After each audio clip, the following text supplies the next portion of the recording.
وأرجلهم بما كانوا يعملون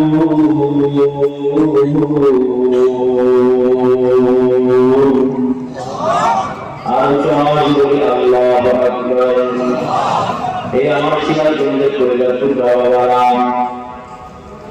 এই পর্দায় বসা করে খুব খেয়াল করে কথাগুলো বোঝার চেষ্টা করবেন, শুনবার চেষ্টা করবেন। ইনশাআল্লাহ কোরআন সুন্নাহ থেকে আলোচনা রাখার চেষ্টা করব। আমি জানি এই ময়দানে অধিকাংশ তালিবুল ইলম বসা, এই মাদ্রাসায় তাওরায়ে হাদিসের ভাইরা বসা, বহু মুফাসসিরগণ এখানে বসা, বহু মুহাদ্দিসগণ এখানে বসা, মাদ্রাসায় বসা, বহু তালিবুল ইলম ময়দানে বসা, বহু আলিম ভাইরা মাদ্রাসায় বসা,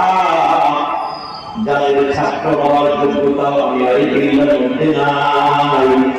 কিন্তু আল্লাহর বড় দয়া, আল্লাহর বড় মায়া,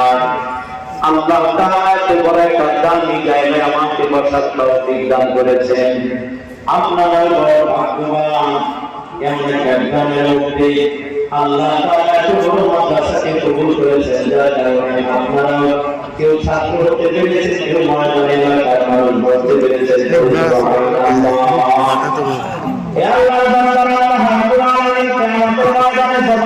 হিসাব নেবেন। আল্লাহ সেদিন তোমার কি উপায় হবে, সেদিন তোমাদের জবান আমি আল্লাহর কাছে তোমাদের বিরুদ্ধে নালিশ দিবে। কি উপায় হবে? তাশহাদু আলাইহিম আলসিনাতুহুম। হে বান্দা, দুনিয়ার জমিনে জবান করে যদি গুনাহ কাজে না লাগাও, কিয়ামতের ময়দানে আল্লাহর কাছে জবান সাক্ষ্য দিবে।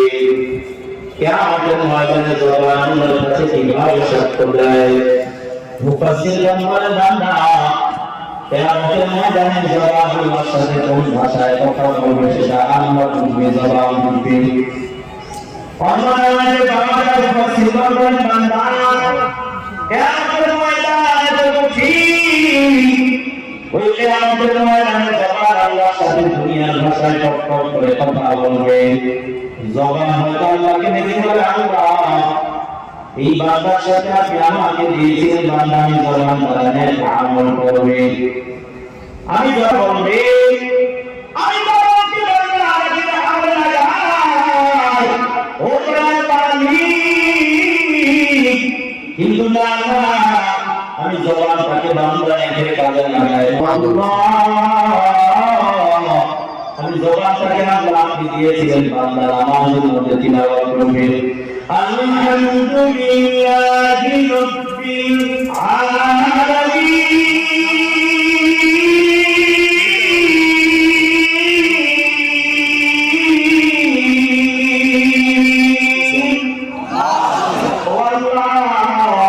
বান্দা তিলাওয়াত করবে আর রহমানির রহিম, বান্দা তিলাওয়াত করবে মালিকি ইয়াউমিদ্দিন।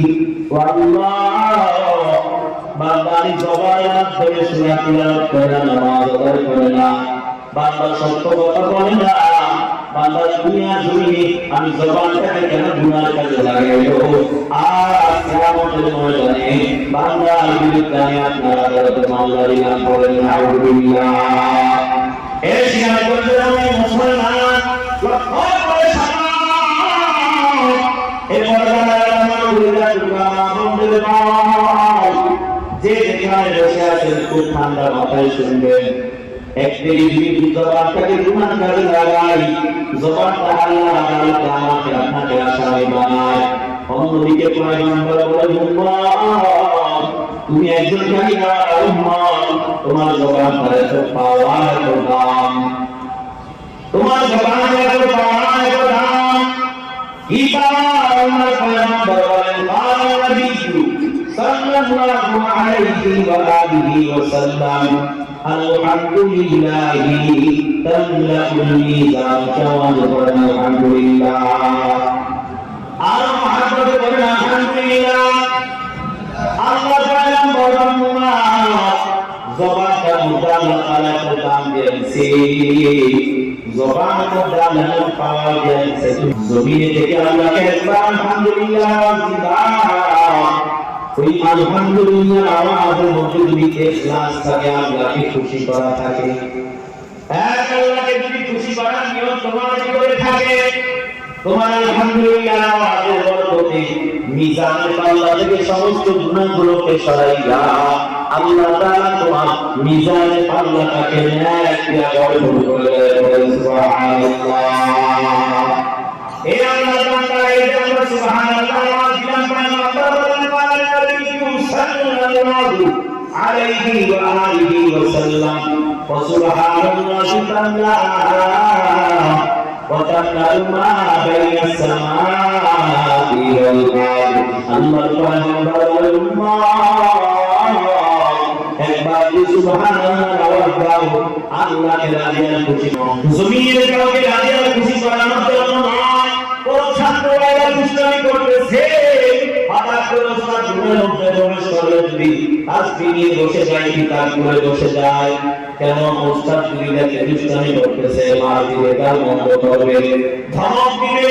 এই জন্য ওস্তাদ এই জন্য ছাত্র ওস্তাদকে খুশি করার জন্য হঠাৎ কিতাব খুলে বসে যায় হে আল্লাহর বান্দা দুনিয়ার জমিনে আমরা যারা আল্লাহকে ডাকি দুনিয়ার জমিনে যদি কোনো স্বামীর ইবাদত করে স্ত্রীকে খুশি করার জন্য আমার স্ত্রী আমার আমলগুলো দেখবে আমার ইবাদতগুলো দেখবে আমি বড় বড় ইবাদত করে মনে করব তাহাজ্জুদ গুজার আমার স্ত্রী আমার আমলগুলো দেখবে তাহলে স্ত্রী দেখতে হাতে হয়ে যায় এই আল্লাহর বান্দা কোন ছাত্র যদি চায় উস্তাদ আমার আমলটা দেখো রাতে বেলা হুজুর যখন আসবে তখন আমি নামাজে দাঁড়িয়ে যাব হুজুর যখন রুমের মধ্যে এসে আমাকে নামাজে দাঁড়ানো অবস্থায় দেখবে আমাকে তাহাজ্জুদ গুজার হওয়া বলবে কিন্তু বান্দা আল্লাহর পয়গম্বর বলেন জমিনে বান্দার সেই আমল নাই সেই নিয়ত নাই বান্দা জমিনে যখন আমল করে সব আমল করে কাকে খুশি করার জন্য জবাব বলেন কাকে আর আওয়াজ বলেন আপনারা তো আমল করি সব আমল করি কাকে খুশি করার জন্য হে আমার বান্দারা আল্লাহর পয়গম্বর বলেন আল্লাহকে রাজি আর খুশি করার নিয়তে যদি ছোট থেকে ছোট সুবহানাল্লাহ আল্লাহর পয়গম্বর বলেন সুবহানাল্লাহি তাআলা ওয়া তা'লামু মা বাইনাস সামাই ওয়াল আরদ আসমান এবং জমিনের মধ্যে যত ফাঁকা জায়গা দেখো আল্লাহর পয়গম্বর বলেন তোমার জবানে সুবহানাল্লাহ আওয়াজ পাওয়া তো বেশি বেশি তোমার জবানে সুবহানাল্লাহ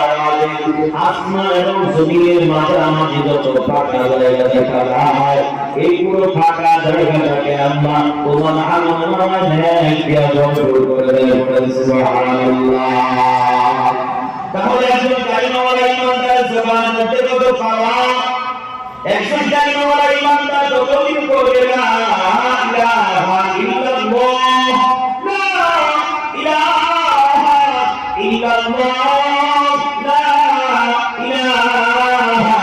ইল্লাল্লাহ লা ইলাহা ইল্লাল্লাহ আল্লাহর পয়গম্বর বলেন একজন কালিমাওয়ালা যতদিন লা ইলাহা ইল্লাল্লাহ পড়াওয়ালা থাকবে আসমানের জায়গায় থাকবে আর জমিনের জায়গায় থাকবে বলেন আল্লাহু আকবার তাহলে একজন কালিমাওয়ালা ইমানদার আপনার ভিতরে গোটা দুনিয়াটা আসমানের জায়গায় থাকা জমিনের জায়গায় থাকা একজন কালিমাওয়ালা বললেন আর বলওয়ালা নাই সারা পৃথিবী ভরে ভরে কাফের বেঈমান মুশরিক থাকে ইহুদি নাসারা থাকে আল্লাহ জমিনে রাখবে এমন কোনো কথা নাই অথচ একজন কালিমাওয়ালা ইনশাআল্লাহ হোক না কেন দিন হোক না কেন চাষবাসওয়ালা হোক না কেন দোকানদারওয়ালা হোক না কেন একজন কালিমাওয়ালা যতদিন লা ইলাহা ইল্লাল্লাহ বলওয়ালা থাকবে আসমানকে আল্লাহ আসমানের জায়গায় রাখবে জমিনকে আল্লাহ জমিনের জায়গায় রাখবে বলেন সুবহানাল্লাহ তাহলে একজন কালিমাওয়ালা ইমানদারের দাম কত বেশি আপনার জবানের কারণে আসমান আসমানের জায়গায় থাকবে, আপনার জবানের কারণে জমিন জমিনের জায়গায় থাকবে, আর আপনার মতো একজন ইমানদার থাকলে আল্লাহ দুনিয়াকে ধ্বংস করে দেবে। বলেন সুবহানাল্লাহ।